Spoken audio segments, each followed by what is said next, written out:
Assalamualaikum warahmatullahi wabarakatuh. Kembali lagi bersama saya Diah Pingansari. Di video kali ini kita akan membahas bagaimana cara melakukan monitoring pada suatu jaringan menggunakan aplikasi Fiddler. Oke, sebelum melakukan praktikum, terlebih dahulu kita harus menyiapkan tools yang akan kita gunakan. Di sini kita akan mendownload dulu tools Fiddler-nya. Di sini saya menggunakan Fiddler jenisnya yang everywhere ya untuk sistem operasi Windows.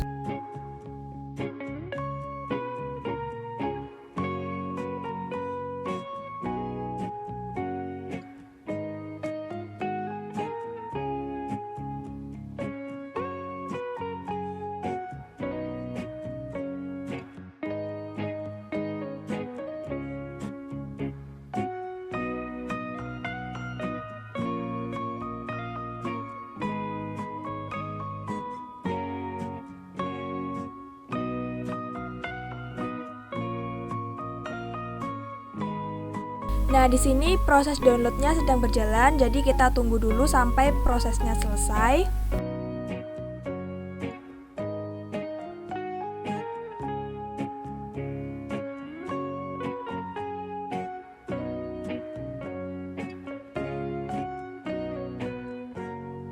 Langkah selanjutnya yaitu kita lakukan penginstalan aplikasi Fiddler tersebut.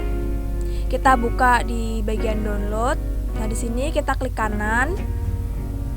Kemudian pilih yang Run as Administrator. Kemudian pilih Yes. Nah, di bagian lisensi agreement ini kita bisa baca-baca dulu, lalu kemudian klik I agree. Lalu tunggu proses instalasinya sampai selesai.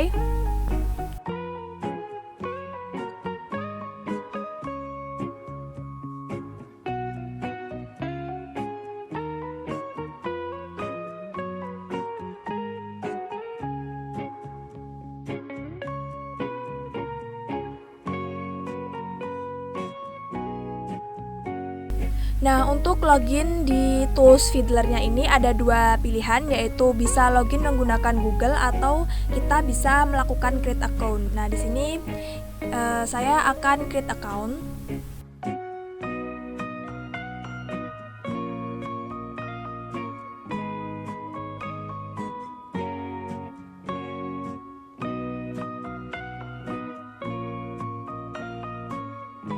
Kemudian kita akan menerima email untuk melakukan verifikasi dari akun yang telah kita buat tadi. Kemudian kita klik back to login, lalu kita lakukan sign in. Kita masukkan user ID atau email. Kemudian kita masukkan password.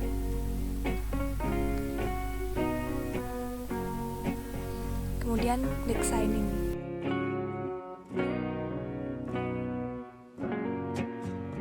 Nah, ini aplikasinya sudah berhasil terbuka dan kita sudah berhasil login menggunakan akun yang sudah kita buat tadi.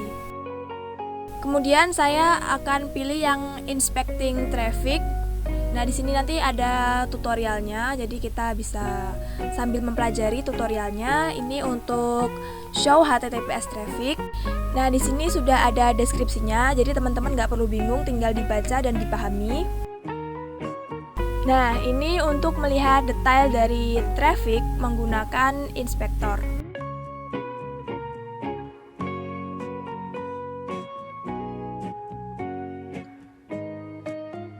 Nah, ini untuk melihat request dan juga respon detailnya.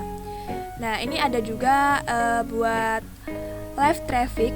Jadi dia nanti melakukan capturing traffic secara live gitu, real time.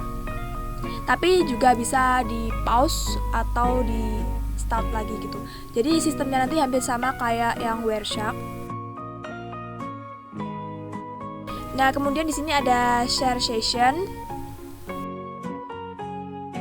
Lalu ada save session. Nah, ini biasanya digunakan untuk menyimpan atau membuka session yang sudah kita jalankan. Nah, setelah selesai membaca tutorialnya, kita bisa klik done. Nah, agar bisa melakukan capturing networknya, di sini saya membuka web browser dan coba melakukan search. Kemudian kita bisa juga melakukan refresh pada laman yang sudah kita buka sebelumnya.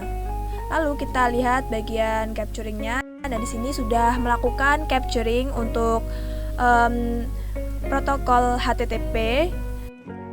Jadi dia akan terus melakukan capturing pada URL yang kita buka ini. Nah, ini adalah hasil capture dari URL yang sudah kita buka. Di sini ada YouTube dan lain-lain. Dan juga di sini ada keterangan portnya, yaitu menggunakan port 443.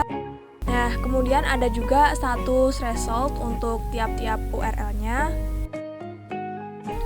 Nah, di sini kita pause dulu proses capture-nya.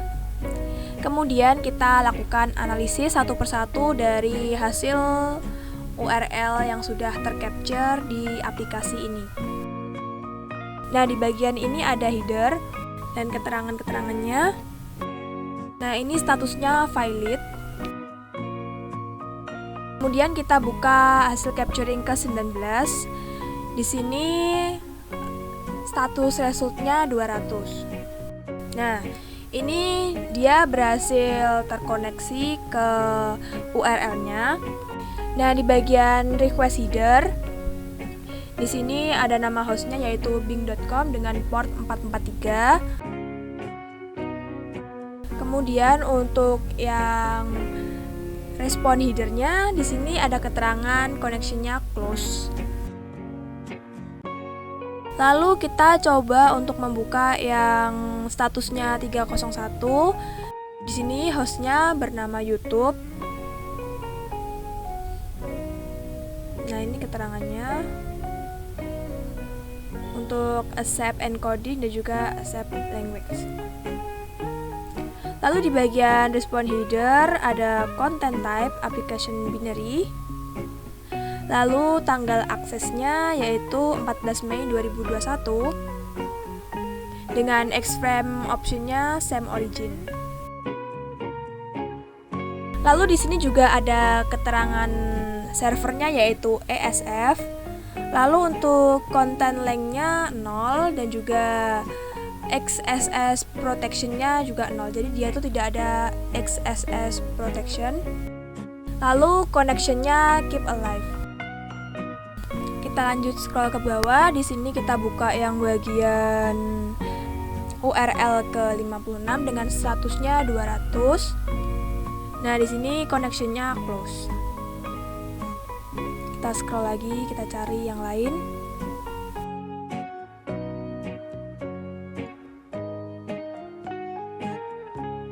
Nah, di sini ada hasil result ke 137. Nah, dengan status 200.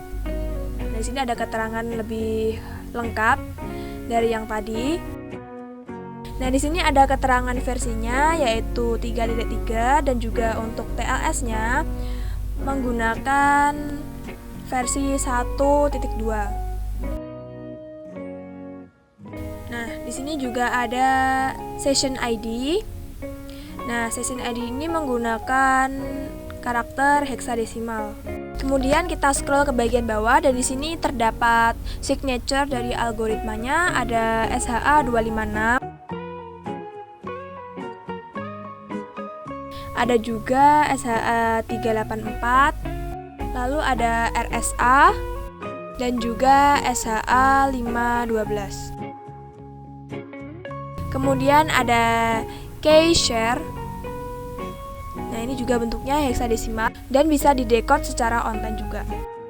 Nah, di sini ada beberapa TLS yang digunakan yaitu TLS versi 1.3, ada TLS 1.2 dan juga TLS 1.1.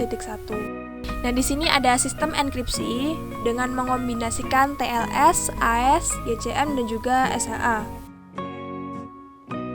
Selain itu, di sini juga mengkolaborasikan antara RSA dengan ECDSA untuk menambah keamanannya.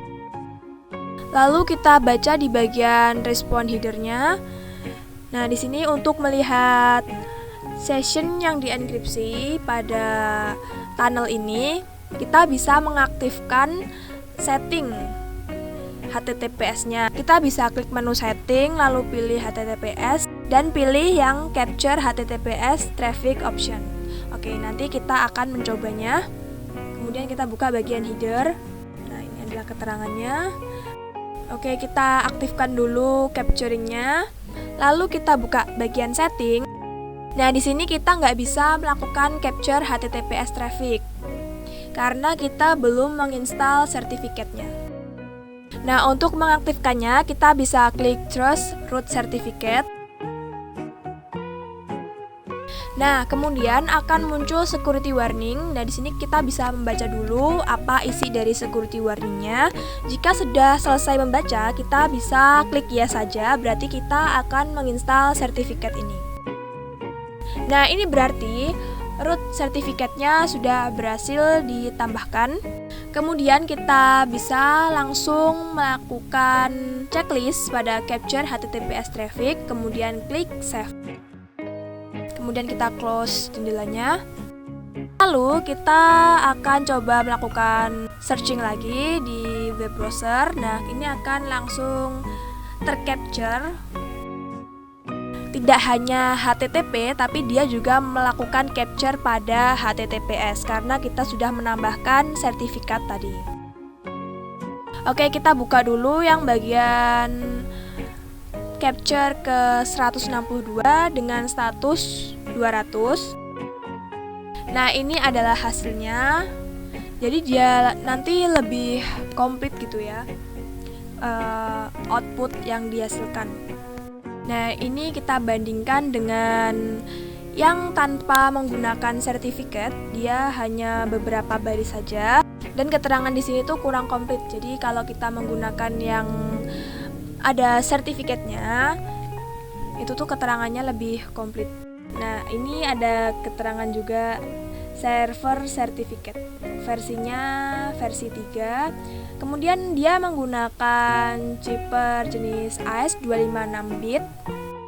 Lalu algoritma hash yang digunakan yaitu SHA-384. Kemudian untuk key exchange atau pertukaran kuncinya dia menggunakan ECDHE RSA dengan ukuran kunci 256 bit. Lalu ada signature algorithm. Di sini dia menggunakan SHA-256 yang dikombinasikan dengan RSA. Nah, ini ada DNS name-nya juga.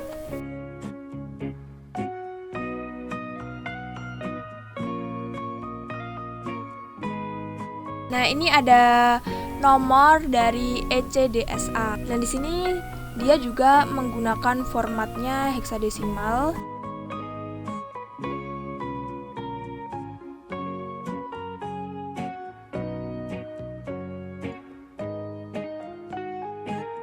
Nah, di sini juga ada keterangan dari codingannya tersendiri yaitu menggunakan XML, HTML, dan juga ada CSS-nya juga. Sebenarnya ini tuh aplikasi ini tuh hampir sama kayak kombinasi Wireshark dengan inspect element gitu ya teman-teman. Jadi kan ada keterangan, ada headernya, terus ada URL capturingnya juga. Lalu di bagian yang berstatus 200, di sini di bagian param ada 3 case yaitu IG, type, dan juga data. Nah, ini ada keterangan value-nya untuk masing-masing key. Lalu di bagian hasil capturing ke 184, di sini ada juga file JSON. Lalu kita stop capturing paketnya.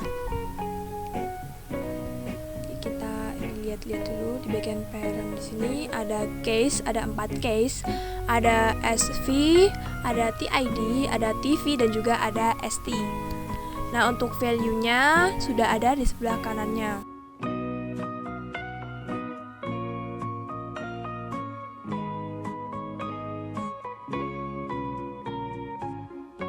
Kemudian Kemudian di bagian bawahnya ini ada yang dienkripsi menggunakan base64.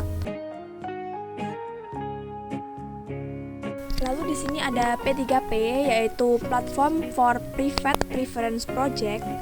Nah, ini merupakan protokol yang memungkinkan situs web untuk menyatakan tujuan penggunaan informasi yang mereka kumpulkan tentang pengguna web browser.